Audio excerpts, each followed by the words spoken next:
નમસ્કાર વિદ્યાર્થી મિત્રો, ઓક્સફર્ડ સ્કૂલ ઓફ સાયન્સ ધોરણ 10 અંગ્રેજીના વિડીયો લેક્ચરમાં unit number 6 I love you ટીચરનો પાર્ટ બીજા વિડીયો લેક્ચરમાં આપણે ભેગા થયા છીએ. ત્યારે આપણે જોયું આના પહેલાંના વિડીયો લેક્ચરમાં કે હેલન કેલરના જીવનમાં મિસ સુલિવાન આવે છે. તો હેલન કેલર જે છે એ વાંચતા લખતા શીખે છે, ઉપરાંત લેટિન, જર્મન, ઉપરાંત ગણિત પણ શીખે છે. ઉપરાંત જ્યારે એના શિક્ષક એને શીખવાડે છે ત્યારે સેન્સ ઓફ ટચ એટલે કે સ્પર્શના જ્ઞાન વડે શીખવાડે છે. કારણ કે હેલન કેલર આપણે જોયું કે અંધ, બહેરા અને મૂંગા હતા. તે બોલી પણ નહોતા શકતા, ઉપરાંત સાંભળી પણ નહોતા શકતા, અને જે છે અંધ એને કંઈ દેખાતું પણ નહોતું. તો મિસ સુલિવાન જે છે એ જ્યારે હેલન કેલરના જીવનમાં આવે છે ત્યારે કેવો ટર્નિંગ પોઈન્ટ સર્જાય છે, કેવી રીતના એનું જીવન સુધરી જાય છે, કેવી રીતના જે રાષ્ટ્રપ્રમુખને મળે છે, એ બધી આપણે વાત કરી. ત્યાર પછી જે છે એના પછીનો પેરેગ્રાફ આપણે સ્પેલિંગ બાકી છે જોઈ લઈએ, બે પેરેગ્રાફના, અને એનું ટ્રાન્સલેશન પણ આપણે કરતા જશું. In 1896, I moved on to the Cambridge School for Young Ladies in Massachusetts. This was really a great achievement for a lady like me who was blind, deaf and could barely produce sounds for communication. I began writing poems and stories. Shortly before my examination, I lost my father. Although emotionally disturbed, I did my best in the examination. My teacher could not accompany me to the examination hall. Their teacher spelled out the question in my hand and I typed out the answers. When the result was declared, I was so full of joy to hear that I had passed all the subjects. I remember my first day at the Redcliffe College in 90. I knew there were challenges in my way, but I was eager to overcome them. The professor looked far away as if they were speaking through a telephone. The lectures were spelled into my palms as rapidly as possible. I would note down whatever I remembered when I went back home. બે paragraph જોયા મિત્રો, એના બેના spelling જોઈ લઈએ. તો પહેલા પેરેગ્રાફમાં આવતા સ્પેલિંગ જે 1896થી શરૂઆત કરી છે આપણે, ત્યાંથી આપણે સ્પેલિંગ જોઈએ તો જે છે એ બેરલી એટલે માત્ર, બેરલી એટલે માત્ર, જે BARELY, બેરલી એટલે માત્ર. ટુ પ્રોડ્યુસ ક્રિયાપદ છે, વર્બ છે. ટુ પ્રોડ્યુસ એટલે ઉત્પન્ન કરવું, ક્રિયાપદ કહેવાય, અથવા તો ઇંગ્લિશમાં જેને વર્બ કહેવાય, ઉત્પન્ન કરવું. સાઉન્ડ એટલે અવાજ અથવા ધ્વનિ, સાઉન્ડ એટલે અવાજ અથવા તો ધ્વનિ. કોમ્યુનિકેશન, કોમ્યુનિકેશન એટલે પ્રત્યાયન અથવા વાતચીત, કોમ્યુનિકેશન એટલે પ્રત્યાયન અથવા તો વાતચીત. ત્યારબાદ છે ઇમોશનલી, ઇમોશનલી એટલે કે જે છે એ માનસિક રીતે અથવા લાગણીવશ, ઇમોશનલી એટલે માનસિક રીતે અથવા તો લાગણીવશ. ત્યારબાદ જે છે એ ડિસ્ટર્બ, ડિસ્ટર્બ થવું એટલે ખલેલ પહોંચવી અથવા તો અસ્વસ્થ થવું, ડિસ્ટર્બ થવું એટલે કે અસ્વસ્થ થવું. ત્યારબાદ છે જે છે એ અકંપની, ટુ અકંપની વર્બ છે, ક્રિયાપદ છે. ટુ અકંપની એટલે સાથે જવું, ટુ અકંપની એટલે સાથ સહકાર આપવો અથવા તો સાથે જવું. રિઝલ્ટ, રિઝલ્ટ એટલે પરિણામ. ત્યારબાદ જે અઘરા શબ્દોમાં છે વર્બ ટુ ડિક્લેર એટલે જાહેર કરવું. અહીંયા એનું પેરેગ્રાફમાં ભૂતકાળનું રૂપ આપેલું છે ડિક્લેર્ડ, પણ આપણે વર્બ એટલે કે ટુ ડિક્લેર એટલે કે જાહેર કરવું.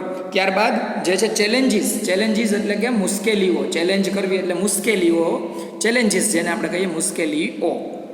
ત્યારબાદ છે ઈગર, ઈગર એટલે કે ઉત્સુક અથવા તો આતુર, કોઈ વસ્તુ કે બાબત જાણવા માટે ઉત્સુક અથવા તો આતુર, એને ઈગર આપણે ટુ ઈગર એવું કહી શકીએ, બરોબર. ત્યારબાદ છે ટુ ઓવરકમ એટલે વિજય મેળવવું. આ પોયમની અંદર આવી ગયું છે શબ્દ, તમને યાદ કરાવી દઉં. પોયમની અંદર ટુ ઓવરકમ શબ્દ આવી ગયો છે, અને ટુ ઓવરકમ એટલે કે વિજય મેળવવો. ત્યારબાદ છે રેપિડલી, રેપિડલી એટલે ઝડપથી, રેપિડલી એટલે કે ઝડપથી, રેપિડલી એટલે કે ઝડપથી. ત્યારબાદ જે છે એ નોર્મલ, નોર્મલ એટલે કે સાદું, નોર્મલ એટલે કે સાદું. તો અહીંયા આવતા અઘરા શબ્દો જે છે મિત્રો એ આપણે જોયા. હવે આપણે બે પેરેગ્રાફનું ટ્રાન્સલેશન કરીએ છીએ. In 1896, I moved on to the Cambridge School for Young Ladies in Massachusetts. This was really a great achievement for a lady like me who was blind, deaf and could barely produce sound for communication. જો બહુ સરસ વાત છે. 1896માં Helen Keller પોતે જ લખે છે. આ પાઠમાં હેલન કેલર પોતાની વ્યથા પોતે જ લખે છે, પોતાના અનુભવો પોતે જ લખે છે. તો 1896માં હેલન કેલર કહે છે કે મેં મેસેચ્યુસેટ્સની કેમ્બ્રિજ સ્કૂલમાં જે સ્ત્રીઓ માટે છે, લેડીઝ માટે છે, એમાં પ્રવેશ લીધો. 1896માં એ કહે છે કે મેં પોતે જે મેસેચ્યુસેટ્સમાં આવેલી કેમ્બ્રિજ સ્કૂલ છે લેડીઝ માટેની, સ્ત્રીઓ માટેની, એમાં મેં પ્રવેશ લીધો, એડમિશન લીધું. બરાબર. મારા જેવી અંધ, પછી બહેરી મૂંગી અને વાતચીત માટે જે મુશ્કેલીથી થોડા શબ્દો બોલી શકતી સ્ત્રીઓ, એના માટે ખરેખર આ ખૂબ મોટી સિદ્ધિ હતી. જો શું કહે છે હેલન કેલર કે મારા જેવી અંધ વ્યક્તિ, બેરી વ્યક્તિ માટે કે જે થોડાક શબ્દો જ બોલી શકે છે, એવી વ્યક્તિ માટે જે છે એ ખરેખર આ સ્કૂલમાં એડમિશન લેવું એ ખૂબ જ મોટી સિદ્ધિ હતી. ત્યારબાદ I began writing poems and stories shortly before my examination. I lost my father. Although emotionally disturbed, I did my best in the examination. જો અહીંયા શું કીધું હેલન કેલરે કે મેં આ સ્કૂલમાં કવિતા, વાર્તા લખવાનું શરૂ કર્યું. હેલન કેલર કહે છે કે આ સ્કૂલની અંદર કવિતાઓ, વાર્તાઓ લખવાનું શરૂ કર્યું. બીજું કે મારા પરીક્ષા શરૂ થવાના થોડા દિવસો પહેલાં જ મારા પિતાજીનું મૃત્યુ થયું. હેલન કેલર શું કહે છે કે મારી પરીક્ષા જ્યારે આ સ્કૂલમાં શરૂ થવાની હતી એના થોડાક દિવસ પહેલાં જ મારા પિતાજીનું મૃત્યુ થયું.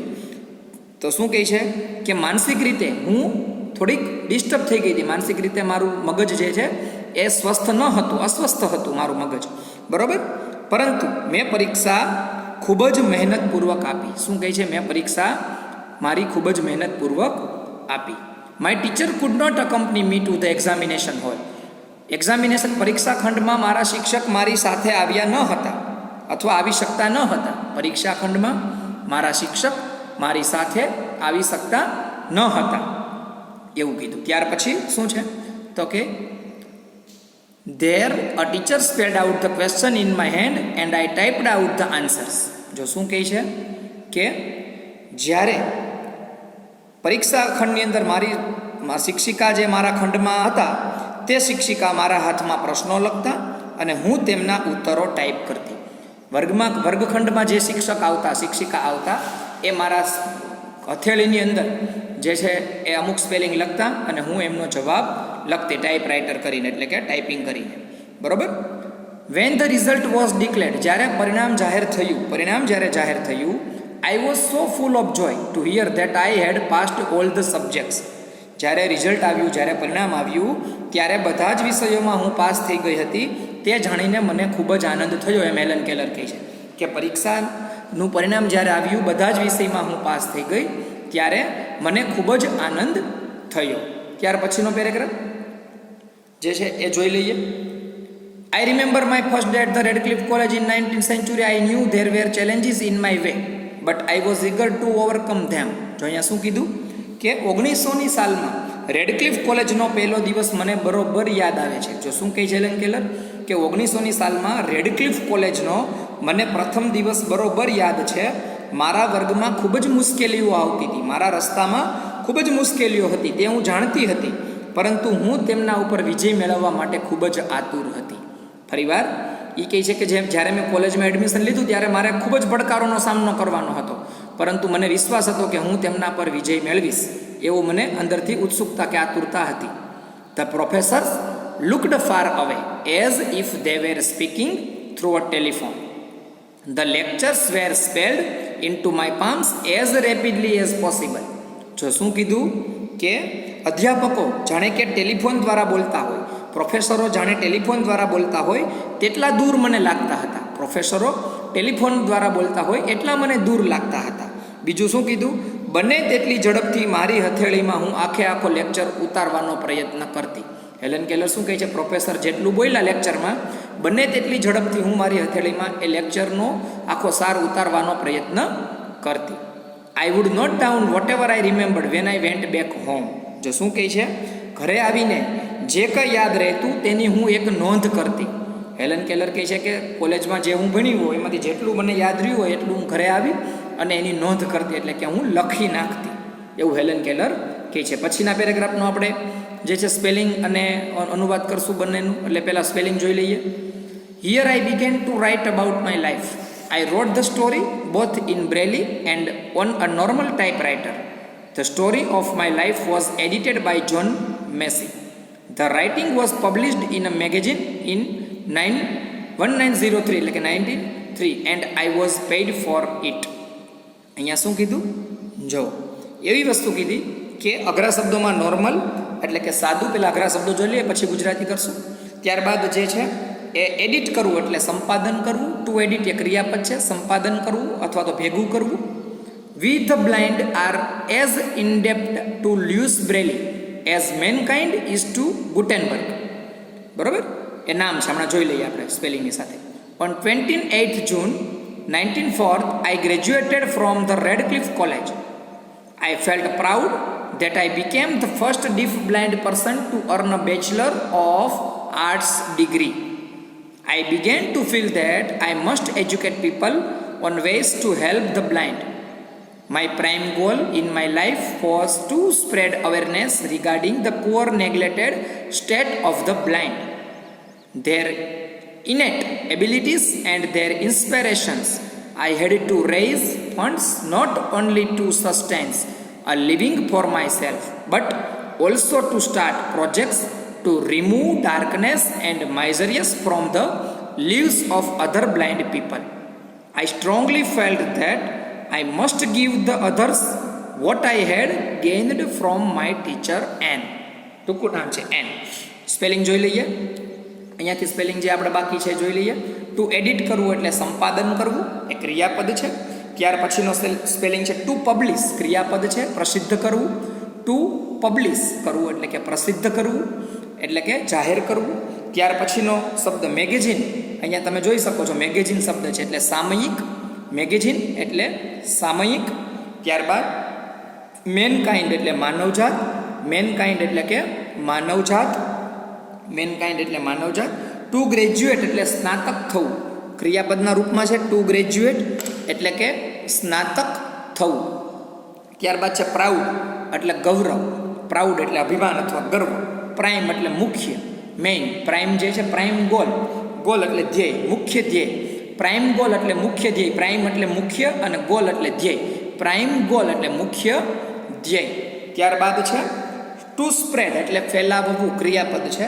ટુ સ્પ્રેડ એટલે ફેલાવવું, ટુ સ્પ્રેડ એટલે કે ફેલાવવું.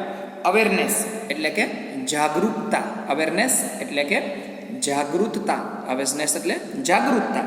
ત્યારબાદ છે રિગાર્ડિંગ એટલે ના વિશે, રિગાર્ડિંગ એટલે કે ના વિશે. ત્યારબાદ છે નેગ્લેક્ટેડ, નેગ્લેક્ટ કરવું એટલે ઉપેક્ષિત કરવું, ઉપેક્ષા કરવી, નેગ્લેક્ટ કરવું. નેગ્લેક્ટેડ એટલે કે ઉપેક્ષા કરવી, ઉપેક્ષિત વસ્તુ જેને આપણે ગણવીને એને ઉપેક્ષા કરી કહેવાય. નેગ્લેક્ટ કરવું એટલે કે ઉપેક્ષા કરવી. ત્યારબાદ છે સ્ટેટ, સ્ટેટ એટલે કે સ્થિતિ, પરિસ્થિતિ અથવા સ્થિતિ, એને સ્ટેટ કહેવાય. આપણે STATE, STATE સ્ટેટ એટલે કે સ્થિતિ.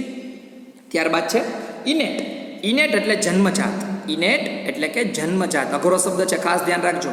અહીંયા આવી ગયો છે પેલી આ ફકરાની અંદર, આપણે જે આર્ટ્સ ડિગ્રી વાળો પેરેગ્રાફ જોયો એમાં ઇનેટ, ઇનેટ એટલે જન્મજાત. ઇન્સ્પિરેશન એટલે પ્રેરણા, ઇન્સ્પિરેશન એટલે કે પ્રેરણા, ઇન્સ્પિરેશન એટલે કે પ્રેરણા. બરાબર. અને raise fund, to raise fund એ ક્રિયાપદ છે અથવા વર્બ છે. ટુ રેઇઝ ફંડ ઇંગ્લિશમાં જેને આપણે વર્બ કહીએ, ગુજરાતીમાં ક્રિયાપદ. ટુ રેઇઝ ફંડ તો ફાળો એકઠો કરવો અથવા ભંડોળ ઊભું કરવું. ટુ રેઇઝ ફંડ, ફંડ એટલે ફાળો, રેઇઝ એટલે ઊભું કરવું, ફાળો ભેગો કરવો અથવા ફાળો ઊભો કરવો. સસ્ટેન, જો અહીંયા શબ્દ છે SUSTAIN, સસ્ટેન. સસ્ટેન એટલે ટકાવી રાખવું, એ ક્રિયાપદ છે. ટુ સસ્ટેન એટલે ટકાવી રાખવું, ક્રિયાપદ છે. ટુ સસ્ટેન ટકાવી રાખવું. બરાબર. ત્યારબાદ છે ડાર્કનેસ એટલે અંધકાર, ડાર્કનેસ એટલે કે અંધકાર. આ પેરેગ્રાફમાં અઘરા શબ્દો ઘણા છે. ડાર્કનેસ એટલે અંધકાર. પછી છે મિઝરીસ, મિઝરીસ એટલે દુઃખ. બરાબર, મિઝરીસ એટલે કે દુઃખ. ત્યારબાદ છે two gain, GAIN, two gain. Gain એનું ભૂતકાળનું રૂપ છે. જો એ પેરેગ્રાફમાં છેલ્લી લીટી જુઓ તમે, ગેઇન ડ છે એ ભૂતકાળ છે, પણ આપણે ટુ ગેઇન એ ક્રિયાપદ છે, પ્રાપ્ત કરવું. ગેઇન GAIN, ટુ ગેઇન એટલે કે પ્રાપ્ત કરવું, એ વર્બ છે. જોઈએ પેરેગ્રાફનું આપણે ગુજરાતી. તો આપણે જે છે એ છેલ્લે એવું જોયું કે જે છે હેલેન કેલર ઘરે આવીને પ્રોફેસરે જે લખાવ્યું હોય એ લેક્ચર યાદ રહ્યો હોય એ આવીને બુકમાં લખતા. તો ત્યાંથી આપણે આગળ જે છે એ જોઈ લઈએ કે શું કહે છે. તો અહીંયાથી આપણે જોવાનું છે, here I began to write about my life. I wrote the story both in Braille and on a normal typewriter. જો શું કીધું કે અહીં મેં મારા જીવન વિશે લખવાનું શરૂ કર્યું. હેલેન કેલર કહે છે કે મેં મારા જીવન વિશે લખવાનું શરૂ કર્યું. મેં આત્મકથા બ્રેલી લિપિમાં અને સાદા ટાઈપરાઇટર પર લખી. મેં આત્મકથા બ્રેઇન લિપિમાં અને સાદા ટાઈપરાઇટર પર લખી. The story of my life was edited by John Macy. જો શું કીધું કે મારી આત્મકથાનું સંપાદન, મારી આત્મકથા જે છે એનું સંપાદન, એનું એડિટેડ એ જ્હોન મેસી દ્વારા કરવામાં આવ્યું. જ્હોન મેસી એક વ્યક્તિ છે. એમ કહે છે કે મેં જે આ આત્મકથા લખી એનું એડિટેડ કરવામાં આવ્યું, સંપાદન કરવામાં આવ્યું. કોના દ્વારા? જ્હોન મેસી દ્વારા. The writing was published in a magazine in 1903 and I was paid four it. શું કીધું કે 1903માં મારો આ લેખ એક સામયિકમાં પ્રસિદ્ધ થયો. 1903ની સાલમાં મારો આ લેખ એક સામયિકમાં પ્રસિદ્ધ થયો અને મેં તેના માટે પૈસા ચૂકવવામાં આવ્યા. મને તેના માટે પૈસા ચૂકવવામાં આવ્યા. 1903માં હેલેન કેલરે જે આ લખ્યું હતું એ એક સામયિકમાં પ્રસિદ્ધ થયું અને એના માટે હેલેન કેલરને પૈસા મળ્યા. પૈસા હેલેન કેલરને જે છે એના દ્વારા ચૂકવવામાં આવ્યા. ત્યારબાદનો paragraph, we the blind are as indebted to Louis Braille as mankind is to Gutenberg. જો અહીંયા બહુ સરસ વાત છે બે લીટીમાં. જેમ માનવજાત ગ્યુટેનબર્ગનું ઋણી છે, જેમ માનવી આપણે બધા ગ્યુટેનબર્ગના ઋણી છીએ, તેમ તેમ અમે અંધ વ્યક્તિઓ જે છે એ લુઈસ બ્રેલીના જે છે અમે હંમેશા ઋણી રહીશું. જો શું કહે છે હેલેન કેલર કે જેમ આપણી માનવજાત ગુટેનબર્ગના ઋણી છીએ, જેમ આપણે માનવજાત ગુટેનબર્ગનો આભાર માનીએ છીએ, તેમ અમે બધા અંધ વ્યક્તિઓ જે છે એ લુઈસ બ્રેલીનો આભાર હંમેશા માનશું. ત્યારબાદ on 28th June 1904 I graduated from the Radcliffe college. એમ કહે છે કે 1904માં 28 જૂને હું રેડક્લિફ કોલેજમાંથી સ્નાતક થઈ ગઈ. જો હેલેન કેલર કહે છે કે 28 જૂન 1904ના દિવસે હું રેડક્લિફ કોલેજમાંથી ગ્રેજ્યુએટ થઈ ગઈ. ગ્રેજ્યુએટ એટલે સ્નાતકની ડિગ્રી મને મળી ગઈ. આઈ felt proud that I became the first deaf blind person to earn a bachelor of arts degree. જો શું કીધું કે BA બેચલર ઓફ આર્ટ્સ એટલે BAની ડિગ્રી પદવી પ્રાપ્ત કરનાર હું સૌ પ્રથમ અંધ વ્યક્તિ, મૂંગી અથવા અંધ વ્યક્તિ હતી જેનું મને ગર્વ થયું. જો શું કીધું કે આ કોલેજમાંથી BAની ડિગ્રી, બેચલર ઓફ આર્ટ્સની ડિગ્રી પ્રાપ્ત કરનાર હું સૌ પ્રથમ અંધ વ્યક્તિ અને મૂંગી વ્યક્તિ એવી હતી કે જે સૌથી પહેલી મેં ડિગ્રી મેળવી BAની, જેનો મને આનંદ છે, જેનું મને ગર્વ છે, ગૌરવ છે. બરોબર. ત્યાર પછીનું, I began to feel that I must educate people on ways to help the blind. My prime goal in my life was to spread awareness regarding the poor neglected state of the blind. જો શું કીધું કે મને એવું લાગ્યું કે અંધજનોને વિવિધ રીતે મદદ કરવા માટે મારે લોકોને જાગૃત કરવા છે. હેલેન કેલર કહે છે કે મને એવું લાગ્યું કે અંધ લોકોને મદદ કરવી હોય તો લોકોને પહેલાં આપણે જાગૃત કરવા પડે કે અંધ વ્યક્તિએ પ્રત્યે લોકો જેનાથી એવો મનમાં ભાવ ન રાખે તો લોકોમાં પહેલાં જાગૃતતા ફેલાવવી પડે, જેથી અંધ વ્યક્તિઓ જે છે એને સમાજમાં કોઈ એવો ખરાબ અનુભવ ન થાય. ત્યારબાદ their innate abilities and their inspirations I had to raise funds not only to sustain a living for myself but also a start projects to remove darkness and miseries from the lives of other blind people. જો શું કીધું અહીંયા એવું કીધું એણે કે મારા જીવનનો મુખ્ય ધ્યેય અંધજનોની નબળી અને ઉપેક્ષિત સ્થિતિ. જો શું કહે છે હેલેન કેલર, મારા જીવનમાં મુખ્ય ધ્યેય શું હતો, પ્રાઇમ ગોલ શું હતો, તો કે અંધજનોની જે નબળી સ્થિતિ છે એને બધા લોકો આમ નેગ્લેક્ટ કરે છે, એને કોઈ ગણતું નથી અંધજનોને, તો તેમની જન્મજાત ક્ષમતાઓ અને તેમની પ્રેરણા વિશે જાગૃતતા ફેલાવવી. જો હેલેન કેલર કહે છે કે અંધ લોકોને કોઈ ગણે નહીં, અંધ લોકોની ઉપેક્ષા થાય છે, તો એ એમ કહે છે કે મારે લોકોને મારે લોકોમાં જાગૃતતા ફેલાવવાની છે, જેનાથી આ લોકોની ઉપેક્ષા ન થાય. આ મારો મુખ્ય ધ્યેય છે, આ મારો પ્રાઇમ ગોલ છે, એમ હેલેન કેલર કહે છે. ત્યારબાદ એ એમ કહે છે કે મારે મારા પોતાના જીવન નિર્વાહ માટે જ નહીં, મારે પોતાનું ગુજરાન ચલાવવું એટલા માટે જ નહીં, પરંતુ બીજા જે અંધજન છે, બીજા અંધ લોકો છે, એના જીવનમાંથી અંધકાર દૂર કરવાની યોજનાઓ પણ શરૂ કરવી છે. જો મારું જીવન નિર્વાહ થઈ ગયું એટલે પૂરું થઈ ગયું એવું નથી. એલન કેલર કે બીજા અંધ લોકો છે, એમના જીવનમાં રહેલા અંધકારોને પણ મારે દૂર કરવા એવી યોજના વિચારવાની છે, અને એમના માટે મારે પૈસા એટલે કે ભંડોળ ઊભું કરવાનું હતું. એવા લોકો માટે પૈસા અથવા ભંડોળ ઊભું કરવાનું હતું, એવું હેલન કેલર કહે છે. ત્યાર પછીનો પેરેગ્રાફ જે છે એની વાત કરીએ કે મારા શિક્ષિકા, બરાબર, શું કહે છે? અહીંયા જુઓ તમે ખાસ શું કીધું છે? I strongly felt that I must give the others what I had gained from my teacher N. જો શું કીધું?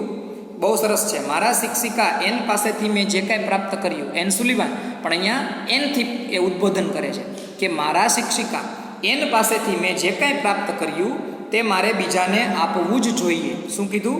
મારા શિક્ષિકા એન પાસેથી મેં જે કાંઈ પ્રાપ્ત કર્યું તે મારે બીજાને આપવું જ જોઈએ તેવું મને દ્રઢ નિશ્ચય છે, તેવું મને દ્રઢપણે લાગતું હતું. ત્યાર પછીનો પેરેગ્રાફના સ્પેલિંગ જોઈ લઈએ. એકારે પાઠ પૂરો થઈ જશે એટલે બધાના સ્પેલિંગ જોઈ લઈએ આખું અઘરા શબ્દો. Then came a dark cloud in my sky. I was deeply concerned about that. My teacher's eyesight was worsening day by day. As a result she could not see clearly. She was brave enough to fight against her problem. But I was sorry because she did not heed to her problem of her eyes. બરાબર? Instead, she continued to help me. At last, my teacher lost her eyesight completely and I became blind by the year 1935. She sacrificed her eyesight for me. What a great sacrifice it was. If she had not supported and encouraged me to learn, I would not have enjoyed the beauty of the world. I cannot think myself apart from her. My heart always speaks, I love you, teacher.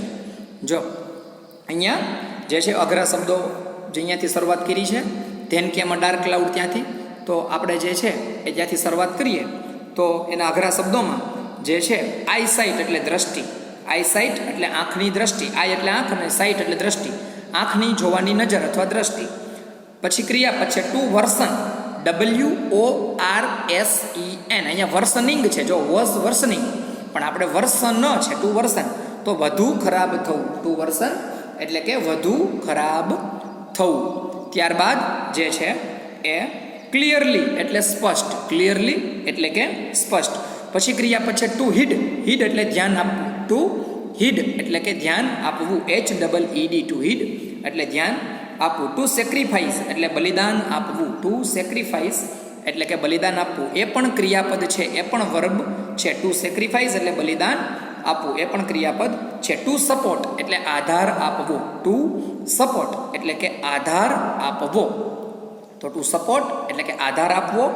Two anchorage એટલે પ્રોત્સાહન આપવું, two anchorage એટલે પ્રોત્સાહન આપવું. જો to support એટલે આધાર આપવો, એ પણ ક્રિયાપદ છે. ટુ એન્કરેજ પ્રોત્સાહન આપવું, એ પણ ક્રિયાપદ છે. ટુ સેક્રિફાઈસ બલિદાન આપવું, એ પણ ક્રિયાપદ છે. બ્યુટી એટલે સૌંદર્ય, સુંદરતા, બ્યુટી એટલે સૌંદર્ય. અને અપાટ, અપાટ એટલે અલગ. અપાટ શબ્દ આ પાઠમાં બહુ મહત્વનો છે, અપાટ એટલે અલગ. હવે આપણે અઘરા શબ્દો બધા જ જોઈ લીધા છે, તો આપણે ગુજરાતી એનું ટ્રાન્સલેશન છે એ કરીએ. તો than came a dark cloud in my sky. I was deeply concerned about that. My teacher's eyesight was worsening day by day. જો શું કીધું? બહુ સરસ વાત છે કે પછી મારા જીવનમાં, મારા જીવનરૂપી આકાશમાં એક કાળું વાદળું આવી ગયું. હેલન કેલર કહે છે કે મારા જીવનરૂપી આકાશમાં એક કાળું વાદળું આવી ગયું, એટલે જીવનમાં હવે દુઃખ આવ્યું એમ કહે છે. બરાબર? તે વિશે મને ખૂબ જ ચિંતા થતી હતી. મારા જીવનમાં જે દુઃખ આવ્યું એના વિશે મને ખૂબ જ ચિંતા થતી હતી. શું ચિંતા? મારા શિક્ષિકાની આંખો હવે નબળી પડી રહી હતી. જો હેલન કેલર કહે છે મારા શિક્ષિકા એન સુલિવાન છે, એમની આંખો હવે ખૂબ જ નબળી પડી રહી હતી, દિવસે ને દિવસે, ડે બાય ડે એટલે દિવસે ને દિવસે. As a result she could not see clearly. જેના પરિણામ રૂપે મારા શિક્ષિકા સ્પષ્ટ જોઈ શકતા ન હતા. આંખ મારા શિક્ષકની નબળી પડતી જતી હતી, જેના લીધે એ સ્પષ્ટ જોઈ શકતા ન હતા. She was brave enough to fight against her problem. but I was sorry because she did not heed to her problem of her eyes. Instead, she continued to help me. બહુ સરસ વાત છે મિત્રો, આખા પાઠનો સારા એક પેરેગ્રાફમાં છે. શું કીધું? મારા શિક્ષકની આંખો નબળી પડી ગઈ હતી, તેમને સરખું દેખાતું ન હતું. તેઓ હિંમતવાળા હતા. હેલન કેલર કહે છે કે મારા શિક્ષિકા એન સુલિવાન હિંમતવાળા હતા. તે સમસ્યા સામે ઝઝૂમતા હતા. એમને આજે ન દેખાવાની સમસ્યા હતી, એમની સામે લડતા હતા. બીજું શું કીધું? તેમણે પોતાની જાત પ્રત્યે જરાય ધ્યાન આપ્યા વિના મને મદદ કરવાનું ચાલુ રાખ્યું. એણે શું કીધું? કે તેમણે પોતાની જાત પ્રત્યે જરાય પણ ધ્યાન આપ્યું નહીં, એના બદલે સતત મને મદદ કરવાનું શરૂ રાખ્યું. બરાબર? તેથી મને ખૂબ જ દુઃખ થયું. આ બાબતથી મને દુઃખ થયું. બરાબર? તો હવે જોઈએ આગળ. ત્યાર પછી શું છે એ કહે છે આ બાબતનું મને ખૂબ જ દુઃખ થયું. પછી એવું કીધું કે instead she continued to help me. At last my teacher lost her eyesight completely and became blind by the year in 1935. She sacrificed her eyesight for me. જો શું કીધું? કે છેવટે મારા શિક્ષિકાએ તેમની સંપૂર્ણ દ્રષ્ટિ ગુમાવી. છેવટે મારા શિક્ષિકાએ એને દેખાવાનું સાવ બંધ થઈ ગયું અને 1935માં તેઓ અંધ થઈ ગયા. મારા માટે તેમણે તેમની દ્રષ્ટિનું બલિદાન આપ્યું. શું કીધું? કે તેમણે મારા માટે તેમની દ્રષ્ટિનું બલિદાન આપ્યું. 1935માં તેઓ સંપૂર્ણ અંધ થઈ ગયા. 1935માં તેઓ સંપૂર્ણ અંધ થઈ ગયા અને મારા માટે, હું એવું માનું છું, હેલન કેલર એમ કહે છે કે હું એવું માનું છું કે મારા માટે તેમણે પોતાની દ્રષ્ટિને ગુમાવી. ત્યારબાદ પછીનો paragraph. What a great sacrifice it was. If she had not supported and encouraged me to learn, I would not have enjoyed the beauty of the world. જો શું કીધું? કેટલું ભવ્ય બલિદાન કહેવાય. જો તેમણે મને ભણવા માટે પ્રોત્સાહન કે હિંમત ન આપ્યા હોત તો આજે હું વિશ્વના સૌંદર્યને માણી શકી ન હોત. હેલન કેલર શું કહે છે? કે મારા શિક્ષિકાએ મારા માટે વોટ અ ગ્રેટ સેક્રિફાઈસ, કેવું ભવ્ય બલિદાન આપ્યું. જો એમણે મને ભણવા માટે પ્રોત્સાહિત ન કરી હોત અથવા જો તેમણે મને હિંમત ન આપી હોત તો આજે હું વિશ્વના સૌંદર્યને માણી શકી ન હોત. આજે જે કાંઈ હું વિશ્વને માણી શકું છું એ મારા શિક્ષિકાના હિસાબે છે, એમ કહે છે Helen Keller. I can not think myself apart from her. એ શું કહે છે? હું મારી જાતને તેમનાથી ક્યારેય અલગ કલ્પી ન શકું. હેલન કેલર આ શબ્દ બહુ સરસ કહે છે કે હું મારી જાતને તેમનાથી ક્યારેય જુદી ન ગણી શકું, તેમનાથી ક્યારેય અલગ વિચારી પણ ન શકું મારી જાતને. My hurt always speak I love you teacher. Helen Keller કહે છે મારું હૃદય હંમેશા બોલી ઉઠે છે કે હે શિક્ષિકા, હે ગુરુજી, હું તમને ચાહું છું. જો તમે શું કહે છે હેલન કેલર? કે હેલન કેલર શું કહે છે? કે my heart always speaks I love you teacher.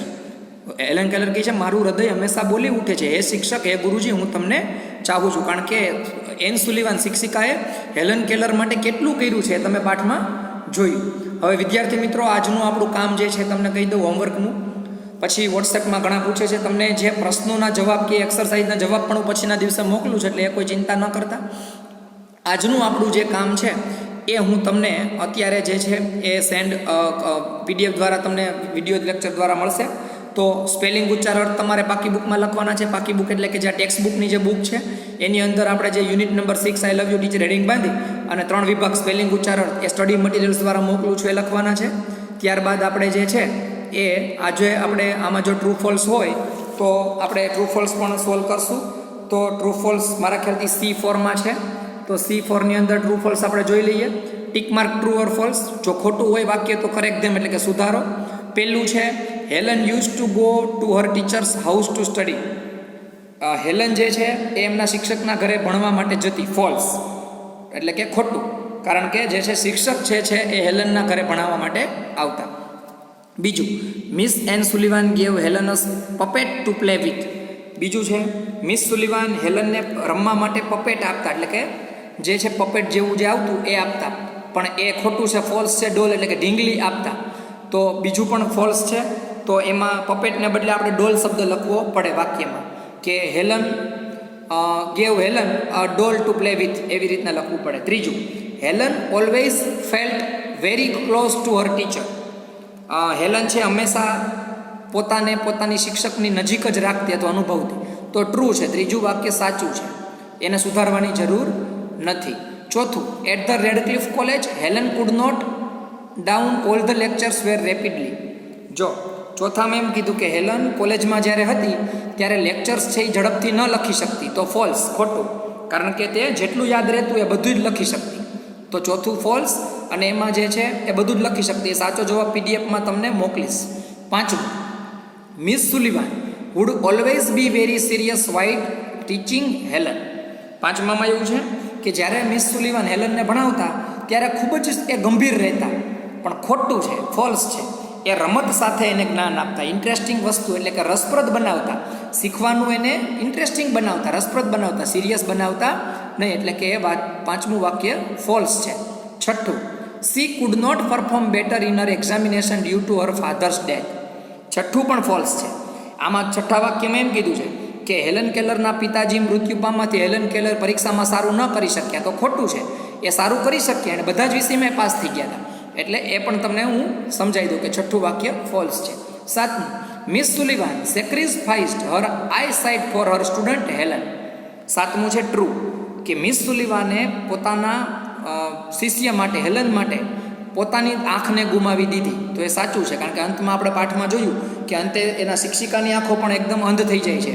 પણ કોના માટે? તો કે એના વિદ્યાર્થી માટે. તો એ ટ્રુ છે, સાતમું. અને આઠમું, Helen was deeply worried about her worsening health. હેલનને પોતાના જ સ્વાસ્થ્યની ચિંતા થતી હતી, તો એ ખોટું છે.